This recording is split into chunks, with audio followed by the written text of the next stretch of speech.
అలానే శేషరావు ఎకరం 12 కోట్ల రూపాయలు విలువ చేసేటువంటి భూమిని ఒక్క రూపాయికి ఎవరైనా ఇస్తారా? ఇవ్వరు. కానీ కేసీఆర్ గారు ఇచ్చారు. ముఖ్యమంత్రిగా ఉన్నప్పుడు ఎవరికి ఇచ్చారు? విశాఖ పీఠాధిపతి స్వరూపానందేంద్ర సరస్వతికి ఇచ్చారు. ఎంత ఇచ్చారంటే దాదాపుగా 2.5 ఎకరం ఇచ్చారు. ఆల్మోస్ట్ 30 కోట్ల ఆస్తి 3 రూపాయలకి ఇచ్చారు. 2.5 రూపాయికే 2.5 రూపాయికి 30 కోట్లు విలువ చేసేటువంటి భూమిని కూకాపేటలో ఇచ్చారు. రాజశ్యామల ఆలయము, వేద పాఠశాల ఇలాంటివన్నీ నిర్మించడానికి ఆయనకి అక్కడ ఇచ్చారు. ఆ సమయంలోనే ఆయన ఎకరం 100 కోట్లకు అమ్మారు కేసీఆర్ గారు ప్రభుత్వ భూముల్ని. మరి స్వరూపానందేంద్ర సరస్వతి విశాఖ పీఠాధిపతి, ఆంధ్ర స్వామీజీకి ఇక్కడ 2.5 రూపాయికి 30 కోట్ల రూపాయల ఆస్తి ఎవరు ఇస్తారా? ఇచ్చినటువంటి కేసీఆర్ గారిని ఎవరన్నా ప్రశ్నించారా? ప్రశ్నించరు, నిలదీయరు. ఇప్పుడు హైదరాబాద్ సెంట్రల్ యూనివర్సిటీకి సంబంధించినటువంటి భూముల్ని వేలం వేసి ప్రభుత్వం డబ్బుని సేకరించాలి అని ఆలోచిస్తూ ఉంటే దాని మీద కోర్టుకు వెళ్ళి ఏం చేశారో మనందరికీ తెలుసు. హైడ్రా విస్తరించడానికి ప్రయత్నం చేస్తుంటే ఈ కల్వకుంట్ల ఫ్యామిలీ ఏం చేస్తుందో మనందరం చూస్తూ ఉన్నాం. ఆంధ్ర వాళ్ళు, ఆ గుప్పిడి ఆంధ్ర వాళ్ళు దాచుకున్నారు తెలంగాణ సంపదని అని చెప్పి ఎప్పుడు చెప్పేటువంటి కేసీఆర్ గారు మళ్ళా అదే పాటను రజతోత్సవాల్లో కూడా వినిపించారు. మరి ఏం చేసిన పని ఏంటి? ఇంకోటి చిన్నజీఆర్, ఈయన యాదాద్రి టెంపుల్ డెవలప్మెంట్ అథారిటీ కింద ఉన్నటువంటి భూమిని అక్కడ 4-5 కోట్ల రూపాయలు ఎకరం ఉంటే 16 లక్షల రూపాయలకి 3.5 ఎకరం ఇచ్చేశారు. దాదాపు 2 ఎకరాల చిల్లర అన్నారు, 3.5 ఎకరం కాదు 2 ఎకరాల 30 గుంటలు అన్నారు. సో అది ఇచ్చేశారు. 16 లక్షలకి 2 ఎకరాల 30 గుంటలు ఇచ్చేశారు. అక్కడ ఎకరం 5 కోట్ల దాకా ఉంటుందని అన్నారు. ఇక కేసీఆర్ గారి పరిపాలన మొత్తం కనుక 10 ఏళ్లలో చూస్తే రైట్లో చిన్నజీఆర్, లెఫ్ట్లో స్వరూపానంద. మీకు 2018కి వచ్చేటప్పటికి రైట్లో స్వరూపానంద, లెఫ్ట్లో చిన్నజీఆర్. 2023కి వచ్చేటప్పటికి లెఫ్ట్ రైట్ స్వరూపానందే. చిన్నజీఆర్ స్వామి ముచ్చెంతుల్లో కలిసిపోయారు. ఎందుకు ఇవన్నీ చేశారంటే రాజశ్యామల యాగం చేస్తే అధికారంలోకి వస్తారు, రాజశ్యామల యాగం చేస్తే ప్రత్యర్థి పార్టీలు నిర్వీర్యం అయిపోతాయి, చండీ యాగం చేస్తే ప్రత్యర్థి పార్టీలో ఉండేటువంటి లీడర్లు చురుగ్గా ఉండరు, వాళ్ళు నాశనం అయిపోతారు. ఇలాంటివి అన్నీ కూడా మూఢనమ్మకాలను పెంచి పోషించారు అనేది ప్రధానమంత్రి నరేంద్ర మోడీ గారు కేసీఆర్ గురించి చెప్పినటువంటి మాట ఎన్నికల సమయంలో. మరి ఇదంతా నేను ఎందుకు చెప్తున్నానంటే సేమ్ ఇలాంటిదే 2019-24 మధ్యలో జగన్మోహన్ రెడ్డి గారు కూడా చేశారు. బేసికల్గా ఆయన క్రిస్టియన్ జగన్మోహన్ రెడ్డి గారు. ఆయన్ని హిందూ మతంలోకి మార్చడానికి కృష్ణానదిలో కలిపారు స్వరూపానంద. దానికి బహుమానంగా శారదాపేటానికి 15 ఎకరాలు ఊరికనే ఇచ్చారు ప్రభుత్వ భూమిని. సీన్ కట్ చేస్తే జగన్మోహన్ రెడ్డి గారు 2024లో ఓడిపోయారు. రాజశ్యామల యాగం చేశారు. ఆ రాజశ్యామల యాగంతో పాటు అనేక యాగాలు చేశారు. అయినా కానీ జగన్మోహన్ రెడ్డి గారిని ఆంధ్రప్రదేశ్ ప్రజలు ఏ విధంగా 11 స్థానాలతో పరిమితం చేశారో మనందరికీ తెలుసు. మరి ఇప్పుడున్నటువంటి ప్రభుత్వం ఎంక్వైరీ చేస్తే విశాఖలో ఉండేటువంటి ఈ స్వరూపానంద శారదాపీఠం మొత్తం ప్రభుత్వ భూమిని ఆక్యుపై చేసి కట్టింది అని చెప్పి తేలింది. దాంతో ఆయనకి ఇచ్చినటువంటి ప్రభుత్వ భూముల్ని వెనక్కి తీసుకుంటూ ఈ ప్రభుత్వం నిర్ణయం తీసుకుంది, స్వాధీనం కూడా చేసుకుంది కొంతమేరకు. ఈ మిగిలినటువంటి ప్రధానమైనటువంటి ఆలయం ఏదైతే ఉందో అక్కడ రాజశ్యామల టెంపుల్ అలాగే మిగిలిన టెంపుల్స్ ఉన్నాయి. ఆ భూమి కూడా ఆక్యుపై చేసి కట్టిందే అనేది సర్వేలో తేలింది.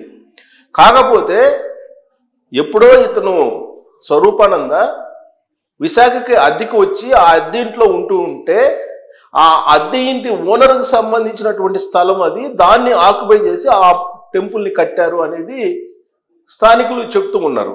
దానికి సంబంధించిన రిపోర్ట్ కూడా వచ్చింది కొన్ని పేపర్లో. మరి ఇలాంటి ఆరోపణల నడుమ 2019 నుంచి 2024 మధ్యలో సమాంతర ప్రభుత్వాన్ని నడిపినటువంటి స్వరూపానంద ఇప్పుడు ఉక్కిరిబిక్కిరి అవుతున్నారు. అక్కడ అసలు పీఠాన్ని నిర్వహించకూడదా అనేటువంటి సందిగ్ధంలో పడిపోయారు. అసలు అక్కడ పీఠం ఉందా లేదా, పీఠాన్ని కొనసాగిస్తారా లేదా అనేటువంటి సందేహం కూడా ఇప్పుడు భక్తుల్లో ఉంది. ఎప్పుడైతే ఈ ప్రభుత్వ భూముల్ని వెనక్కి తీసుకుందో ఆ రోజు నుంచి స్వరూపానంద సైలెంట్ అయిపోయారు.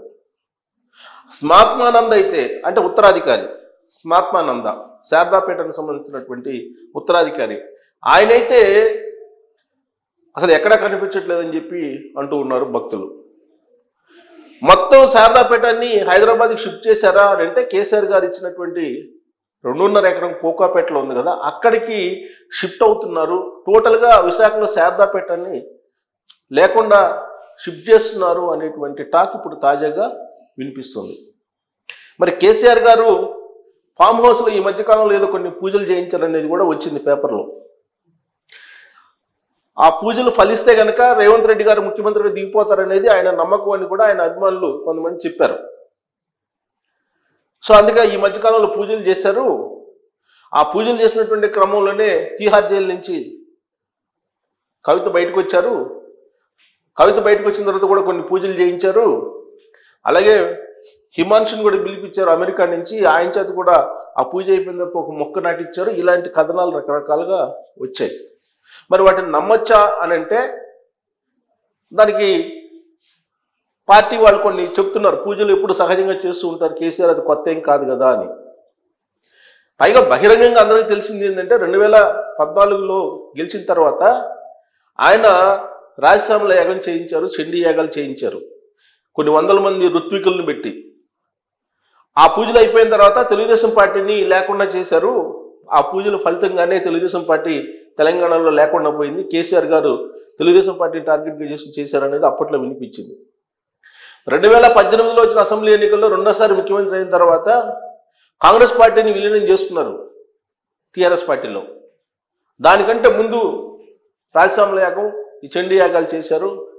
దాని కారణంగానే కాంగ్రెస్ పార్టీ బలహీనపడిపోయింది, విలీనం అయిపోయింది అని చెప్పి అనుకున్నారు. సేమ్ అలానే 2023 అసెంబ్లీ ఎన్నికల్లో కూడా ఆయన రాజశ్యామల యాగం, చండీ యాగాలు, సహస్ర చండీ యాగాలు ఇవన్నీ కూడా చేశారు. సీన్ కట్ చేస్తే అధికారం కోల్పోయి ఫామ్ హౌస్లో ఉన్నారు. ఫామ్ హౌస్కే పరిమితం అని చెప్పి రేవంత్ రెడ్డి గారు ఇప్పుడు చెప్తున్నారు. ఇక ఫామ్ హౌస్కే పరిమితం, అక్కడి నుంచి అటే ఎగినా అని చెప్పి ఇంకో పదం కూడా ఉపయోగించారు. అది నేను చెప్పదలుచుకోవాలి మీకు. సో అట్నుంచి అటే అని చెప్పి రేవంత్ రెడ్డి గారు చెప్తున్నారు.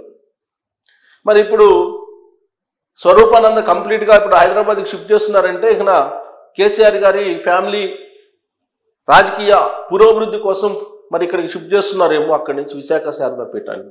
లేదా అక్కడ ఉన్నటువంటి మొత్తం ప్రభుత్వం అక్కడ ఆక్రమించి భూమి ఉంది కాబట్టి దాన్ని వెనక్కి తీసుకుంటుంది కాబట్టి ఉండలేనటువంటి పరిస్థితుల్లో ఇక్కడికి షిఫ్ట్ అవుతున్నారు అనేది ఒకటి. ఇక చిన్నజీఆర్ స్వామి, ఈ చిన్నజీఆర్ స్వామికి సంబంధించినటువంటి విష్ణు స్వామి అని ఒక ఆయన ఉన్నారు. ఆయన తత్వం అంతా ఈ మధ్య బయటకు వచ్చింది. ఈ ముచ్చింతల్లో అక్కడ భూములు ఎంత కేటాయించారో అక్కడ కార్యక్రమం ఇవన్నీ కూడా మనం చూసాం. హైదరాబాద్లో ముచ్చింతల్లో రామాంజాచార్యుల యొక్క విగ్రహం కట్టించి అక్కడ మై హోమ్కి సంబంధించినటువంటి మొత్తం రియల్ ఎస్టేట్ని ఎంత పెంచారో అందరికీ తెలుసు ప్రజలకి. సేమ్ జగన్మోహన్ రెడ్డి గారు అధికారంలో ఉన్నప్పుడు ఆంధ్రప్రదేశ్లో చిన్నజీఆర్ స్వామి కూడా ఏదో ఒక 40 ఎకరాలు కావాలని అంటే దానికి కూడా ఆశ్రమానికి ఏదో అప్పట్లో జీవో ఇచ్చారంటున్నారు. మరి ఆ భూమి అలానే ఉందా లేదంటే చిన్నజీఆర్ ఆశ్రమం నుంచి మళ్ళీ తీసుకున్నారనేది ఇంకా తెలియలా. బట్ స్వరూపానంద పీఠం మాత్రం కదిలిపోయిందని చెప్పి చెప్పచ్చు. అలాంటి టాక్ కూడా ఇప్పుడు నడుస్తుంది. చిన్నజీఆర్ స్వామి అలాగే స్వరూపానంద వీళ్ళిద్దరికి పోలాభిషేకం చేశారు. ఒక పక్క కేసీఆర్ గారు, ఇంకొక పక్క జగన్మోహన్ రెడ్డి గారు కూర్చొని. జగన్మోహన్ రెడ్డి గారు తన ఆత్మ అని చెప్పి ప్రకటించుకున్నాడు స్వరూపానంద. చిన్నజీఆర్ అయితే అసలు కేసీఆర్ గారు మొత్తం తానే అన్నట్టుగా వ్యవహరించారు. మరి ఈ ఇద్దరు స్వామీజీలు ఇప్పుడు హైదరాబాద్ని బేస్ చేసుకొని మాత్రమే పరిమితం కాబోతున్నారు, పరిమితం అయ్యారు అని చెప్పి తెలుస్తుంది. మరి రాబోయే రోజుల్లో మళ్ళా వాళ్ళ ఆత్మలను బయటికి తీసుకొస్తారా? బయటికి తీసుకురావడానికి పూజలు మళ్ళీ మొదలు పెడతారా? లేదంటే ఇప్పటికైనా ఈ జరిగినటువంటి వ్యవహారాలని రివ్యూ చేసుకొని వాళ్ళు పూజా పునస్కారాలకే పరిమితం అవుతారా, లేదంటే ఆంధ్ర రాష్ట్ర పరిపాలనల మీద, తెలుగు రాష్ట్రాల పరిపాలనలో మళ్ళా జోక్యం చేసుకోవడానికి వాళ్ళకు ఉండేటువంటి శక్తుల్ని ప్రయోగిస్తారా? ఆ శక్తుల్ని ప్రయోగిస్తే అవి ఫలిస్తాయా అనే దాని మీద మీరు కామెంట్ చేయొచ్చు. Thank you.